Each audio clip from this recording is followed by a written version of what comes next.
Hello friends, हम अगला video चल रहा है नेक्स्ट टॉपिक पर, जो कि फर्स्ट यूनिट का टॉपिक है। इससे पहले हमने पढ़ा था कि propagation of waves in rectangular wave guide. अब टॉपिक है कि propagation of TM wave in rectangular wave guide. इससे पहले था वो जनरल सॉल्यूशन था, जो हमने फील्ड कंपोनेंट निकाले थे X E Y H X H Y. अब ये है propagation of TM wave in rectangular waveguide, transverse magnetic wave. तो यहाँ पे देखते हैं हम, सबसे पहले ये जैसे प्रोपोगेशन है टीएम वेव का रेक्टेंगुलर वेव गाइड में। तो रेक्टेंगुलर मतलब कि रेक्टेंगुलर हो, तो जो वेव गाइड है वो रेक्टेंगल है, इसलिए इसको रेक्टेंगुलर बोलते हैं। जो डायरेक्शन है प्रोपोगेशन का वो ये है, ये एक्स एक्सिस है, ये वाई एक्सिस है, ठीक है। ये ब्रेथ हो गई, ये विड्थ हो गई। सबसे पहले हम जानते हैं कि जब हम टीएम वेव की बात करते हैं तो टीएम वेव में क्या होता है, एच जेड जीरो होता है, लेकिन E Z is not equal to zero, ठीक है। टीएम वेव के लिए क्या होता है, एच जेड है, ठीक है। तो डायरेक्शन ऑफ प्रोपोगेशन में क्या होगा, एच जेड जीरो होगा, लेकिन E Z is not equal to zero. इसके बाद है वेव इक्वेशन। टीएम वेव के लिए वेव इक्वेशन जो होगा, del two E Z upon del X square plus del two E Z upon del Y square plus H square E Z equal to zero. Equation number first, ये हम लोग पिछले topic में देखे थे, जो जनरल सॉल्यूशन निकाला था हमने, E X E Y H X H Y, ठीक है, फील्ड कंपोनेंट। उसी में हमने यहाँ पे देखा था ये इक्वेशन ड्राइव हुई थी wave equation for TM wave. हमने मान लिया कि सॉल्यूशन है इस इक्वेशन का, वो क्या, E Z equal to X into Y, equation number 2, जहाँ पे एक्स क्या है, प्योर फंक्शन है एक्स ओनली का, और वाई क्या प्योर फंक्शन है वाई ओनली। तो हमने क्या किया कि जो ई जेड है, ई जेड की वैल्यू हमने इक्वेशन नंबर 1 में पुट कर दिया। तो ये हो गया del two X Y upon del X square, E Z की जगह एक्स वाई रख दे, plus del two X Y upon del Y square plus H square X Y equal to zero, equation number 3। इसके बाद हमने क्या किया है कि अब यहाँ पे हमने क्या किया नेक्स्ट, कि यहाँ पे हमने ये जो है डेरिवेटिव है एक्स के रिस्पेक्ट में होगा, तो वाई कांस्टेंट होगा, Y into D two X upon D X square plus X into D two Y upon D Y square plus H square X Y equal to zero. और इसको हम क्या लिख सकते हैं कि यहाँ पे हमने अब क्या कर दिया, एक्स वाई से डिवाइड कर दिया, one Y X into del two X upon del X square plus one Y Y plus del two Y upon del Y square plus H square equal to zero, equation number 4। Let कर लिया यहाँ पे हमने कि late कर लिया कि one Y X del two X upon del X square equal to minus B square, equation number 5, and one Y Y del two Y upon del Y square equal to minus A square, equation number 6। आगे देखते हैं हम, यहाँ पे हम देख रहे हैं कि हमने वैल्यू पुट कर दिया, ठीक है, जो कि हमने लेट किया था 5 और 6 में, minus B square minus A square, ठीक।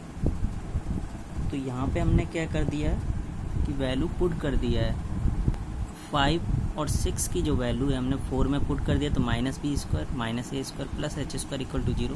तो एच स्क्वायर की वैल्यू क्या आ गई, A square plus B square, equation number 7, ठीक। अब जो सॉल्यूशन है इक्वेशन नंबर 5 और 6 का, वो क्या है, ये आप जनरल सॉल्यूशन, ये सॉल्यूशन होता है, ठीक है, जो कि है ordinary second order differential equation, x equal to C one cos B X plus C two sine B X, equation number 8, y equal to C three cos A Y plus C four sine A Y, equation number 9।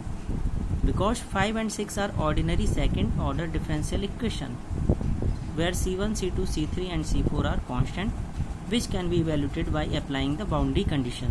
तो ये जो equation number 8 और 9 है, ठीक है, जो कि solution किसका, इक्वेशन नंबर 4 and 5 का।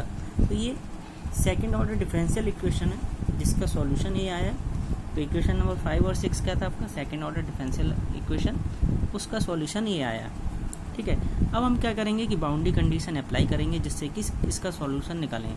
तो हमने मान लिया कंप्लीट सॉल्यूशन है, वो क्या, E Z equal to X into Y. तो ई जेड एक्स की वैल्यू हमने यहाँ से रख दी है, ये देखिए 8, और वाई की यहाँ से रख दी। तो ई जेड इक्वल टू क्या हो जाएगा, C1 cos bx plus C2 sin bx into C3 cos ay plus C4 sin ay, equation number 10 हो गई।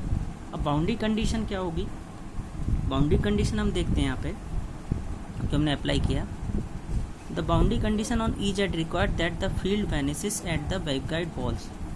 ठीक है, जो बाउंड्री कंडीशन होगा जिसके लिए हमें ई जेड के लिए रिक्वायरमेंट है वो क्या होगा, फील्ड वैनिस हो जाएगी वेवगाइड की बॉल्स पर।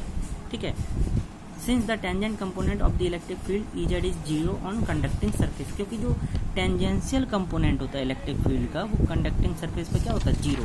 तो ये होगा बॉल्स, आप देख सकते हैं यहाँ पे। ठीक है, अब पहली जो बाउंड्री कंडीशन है E Z equal to zero at Y equal to zero, Y equal to zero पे ई जेड क्या होगा, जीरो, जहाँ पे for all X tend to zero to A, X की सभी वैल्यू जीरो टू ए के लिए क्या होगा, ई जेड जीरो होगा, वाई इक्वल टू जीरो पे। सेकेंड बाउंड्री कंडीशन क्या है, second boundary condition E Z zero होगा at X equal to zero for all Y tends to zero to B. ठीक है, थर्ड बाउंड्री कंडीशन क्या होगा, third वाली देखते हैं हम।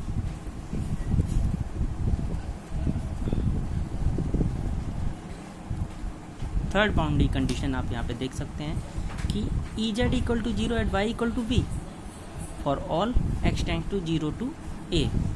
और फोर्थ बाउंड्री कंडीशन क्या होगी, E Z equal to zero at X equal to A for all Y tends to zero to B. ठीक है, ये आप देख सकते हैं। आगे चलते हैं हम, अब एक एक करके हम बाउंड्री कंडीशन अप्लाई करेंगे और यहाँ पे सॉल्यूशन निकालेंगे।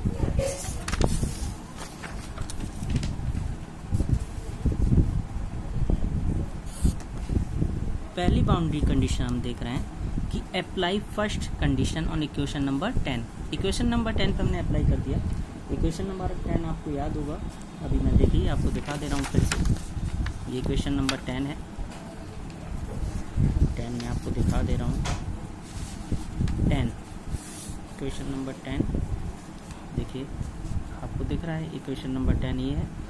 इस पर हम क्या कर रहे हैं, बाउंड्री कंडीशन अप्लाई कर रहे हैं। ठीक है, बाउंड्री कंडीशन अप्लाई कर रहे हैं तो यहाँ पे क्या होगा कि सबसे पहली चीज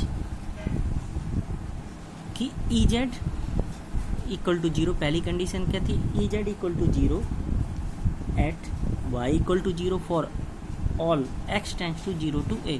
तो देखिए हमने यहाँ पे पुट कर दिया, तो जीरो ई जेड की जगह equal to C one cos B X plus C two sine B X into C three. ठीक है, Y equal to zero put कर दिया हमने, यहाँ पे आप देख सकते हैं।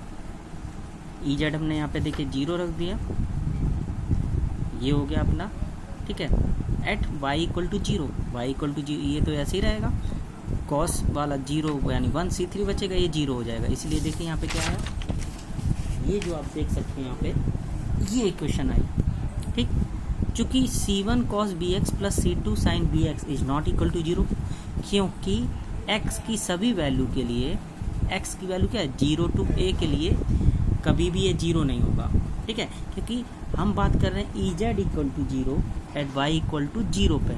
ई जेड जीरो कहाँ पे है, जब वाई की वैल्यू जीरो है, वहाँ वो ई जेड जीरो है at Y equal to zero for all X tends to zero to A. तो जीरो टू ए के लिए कभी जीरो हो सकता नहीं होगा, इसलिए जीरो किसको होना होगा, C three. C three zero आ गया तो हम इक्वेशन 10 में ये पुट कर देंगे, तो ई जेड इक्वल टू क्या हो गया, ये तो C one cos B X plus C two sine B X ऐसे ही आ गया, इंटू सी थ्री की वैल्यू हमने जीरो रख दिया, तो सी थ्री वाला जो टर्म्स था वो जीरो हो गया, तो क्या बचा, C four sine A by. Equation number 11 आ गई। अब हम क्या करेंगे कि अप्लाई करेंगे क्या, next condition apply second condition on equation number अब 11 पे करेंगे जो आ गया। ठीक है, 11 पे, तो अब हम 11 पे कौन सी कंडीशन कर रहे हैं कि जब ई जेड की वैल्यू जीरो है at X equal to zero पे, एक्स इक्वल टू जीरो पे ई जेड जीरो है for all Y tends to zero to B. तो देखिए इसमें हमने पुट कर दिया, जीरो रखा,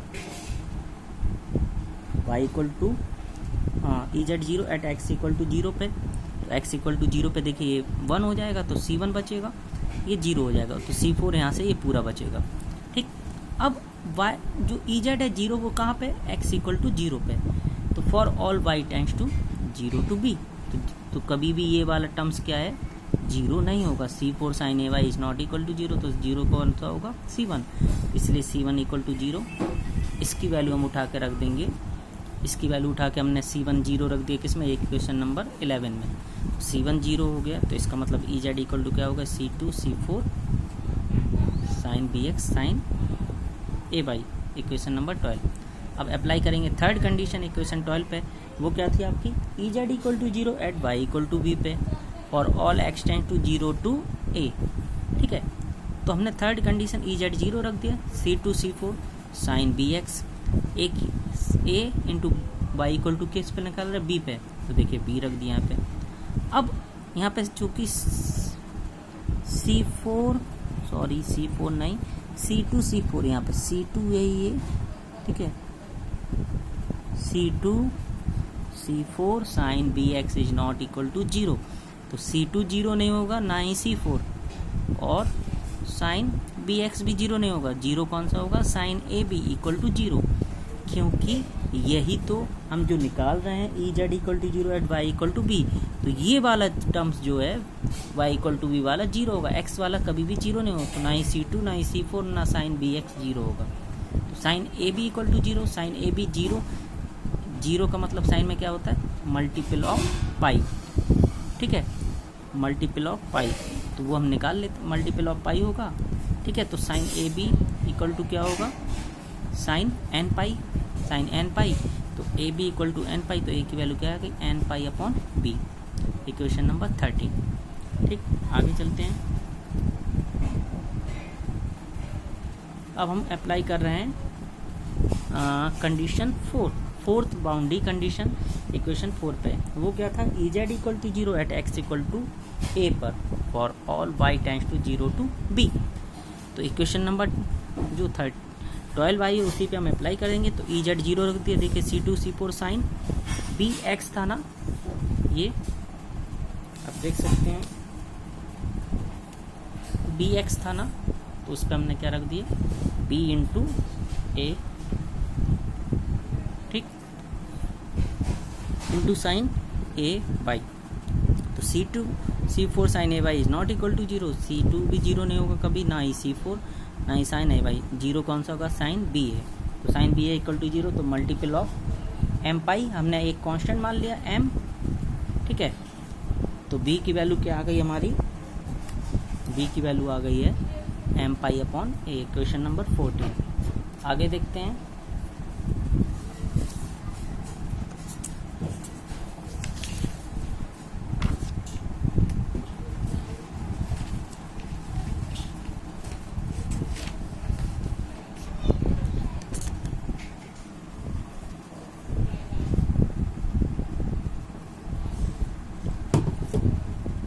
अब हमने क्या किया कि putting the value of A and B in equation 12, A और B की वैल्यू हमने किस में पुट कर दिया, इक्वेशन 12 में। तो EZ इक्वल टू क्या हो जाएगा, C2 C4 sine M pi by A into X sine N pi by B into Y. तो EZ equal to C2 C4 sine M pi by upon A into X sine N pi by upon B into Y, E की power minus gamma Z into E की power J omega T. E की power J omega T आप ले भी सकते नहीं, E की power minus gamma Z मतलब ये आपका जो प्रोपोगेशन है वेव वो जेड डायरेक्शन में हो रहा है, ठीक है।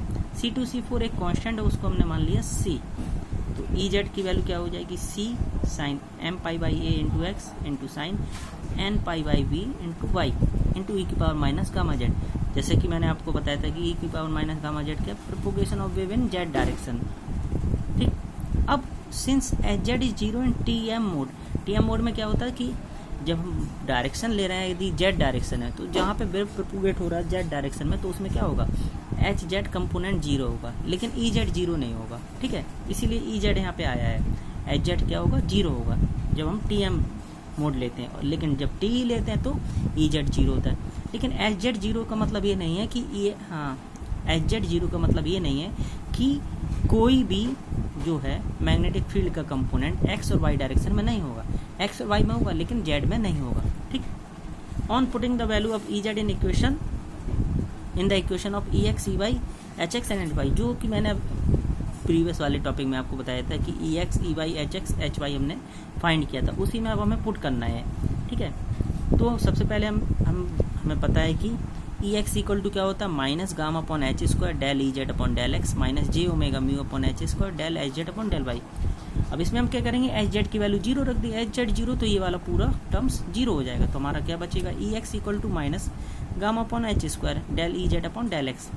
ई जेड की वैल्यू हम निकाल चुके हैं, यहाँ पे पुट कर देंगे, देखिए यहाँ से, ठीक है। और इसको डिफ्रेंशिएट कर देंगे तो हमारा रिजल्ट क्या आ जाएगा, E X equal to minus gamma upon H square C into M pi by A cos M pi by A into X sine N pi by B into by E की power minus gamma Z. क्योंकि हमें x के respect में करना है differentiate इसी terms, इस वाली इक्वेशन को, तो सी कांस्टेंट हो जाएगा। ये देखिए, ये तो होगा नहीं डिफ्रेंशिएट, ये भी नहीं होगा, एक्स के रिस्पेक्ट में करना तो डिफ्रेंशिएट ही होगा। साइन का क्या हो जाएगा, cos M pi by A into X, और ये M pi by A into X का क्या हो जाएगा, M pi by A multiply में आ जाएगा, ठीक है। तो वो यहाँ पे ये आ गया। सेम केस है कि जब हम ई वाई की बात करेंगे, सिमिलर केस ई वाई में क्या होगा, आप देख सकते हैं कि हम जब ई वाई की बात कर रहे हैं, ठीक, तो ई वाई के केस में क्या होगा कि हमें पता है कि ई वाई इक्वल टू क्या होता है, minus gamma upon H square del E Z upon del Y plus J omega mu upon H square del H Z Y del X. H Z 0 यानी ये पूरा टर्म्स 0, तो क्या बचा, minus gamma upon H square del E Z upon del Y. E Z की value हम ऊपर निकाल चुके हैं, उसकी वैल्यू यहाँ रख देंगे और वाई के रिस्पेक्ट में डिफ्रेंशिएट कर देंगे। तो ये देखिए minus gamma upon H square C into N pi by B into sine M pi by A X into cos, क्योंकि साइन का हो जाएगा cos N pi by B into Y, यही वाला देखिए मल्टीप्लाई में आ गया एन पाई बाई बी, ठीक है, इंटू ई की पावर माइनस गामा जेड। आगे देखते हैं।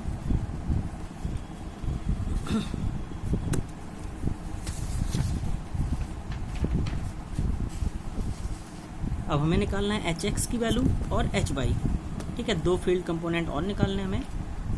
तो एच एस हम जानते हैं कि minus gamma upon H square del H Z upon del X plus J omega epsilon H square del E Z upon del Y. इसमें देखिए एच जेड 0 रख देंगे, ये वाला 0 तो ये वाला टर्म्स बचेगा, ये आ गया।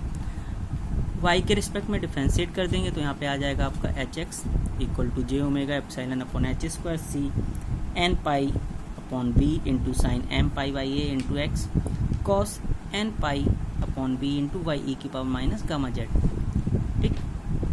Then H Y equal to आपको पता है क्या होता है, ये हम निकाल चुके हैं, minus gamma H square del H Z upon del Y minus J omega epsilon upon H square del E Z upon del x.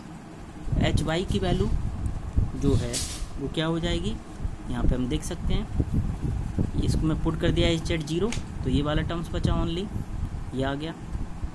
इसको हमने एक्स के रिस्पेक्ट में डिफरेंशिएट कर दिया, ई जेड को तो क्या आएगा, minus J omega epsilon upon H square C M pi by A into cos M pi by A into X into sine N pi by B into Y E की power minus gamma Z. तो ये था propagation of TM wave in rectangular waveguide. बहुत ही important topic है ये university में पूछा जाता है, ठीक है, एकेटी में भी, एकेटी और अदर यूनिवर्सिटी में भी ये पूछा जाता है। तो प्रोपोगेशन कैसे होता है टीएम वेव का रेक्टेंगुलर वेवगाइड में, वो यहाँ पे है। तो एच जेड कंपोनेंट 0 होगा, लेकिन अदर जो 5 कंपोनेंट है वो आपको कैलकुलेट करना होगा, E Z, E X E Y, H X H Y, और एच जेड क्या हो जाएगा 0, टोटल होते हैं 6 कंपोनेंट। Okay, thank you.